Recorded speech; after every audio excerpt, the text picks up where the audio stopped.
Welcome to our channel. Today we how to restore retirement side income with Betterment portfolio goal. To restore retirement side income using Betterment, start by signing up for a Betterment account.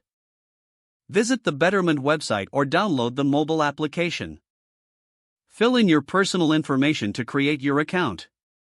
Once your account is set up, explore the dashboard to understand its features. Next, determine your retirement income goals. Consider the amount of money you would like to generate monthly or annually.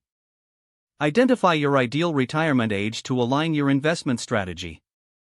After defining your goals, assess your current financial situation. Review your existing savings and investments. Calculate how much additional income you need to reach your retirement goals. With this information, navigate to the portfolio section in Betterment. Choose an investment strategy that suits your risk tolerance. Betterment offers options ranging from conservative to aggressive portfolios. Select a target asset allocation based on your comfort level with risk. Once you've chosen an allocation, start contributing to your Betterment account.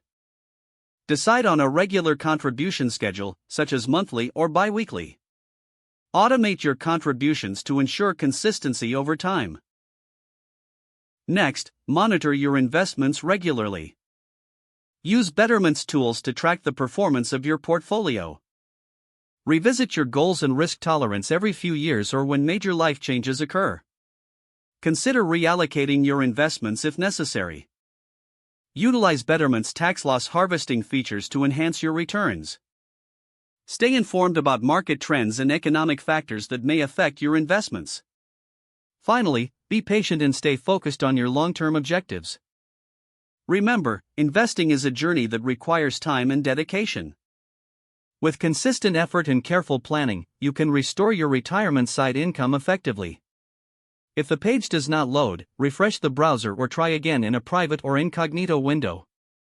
Make sure you are using the correct email address, then retype it carefully to avoid small typos.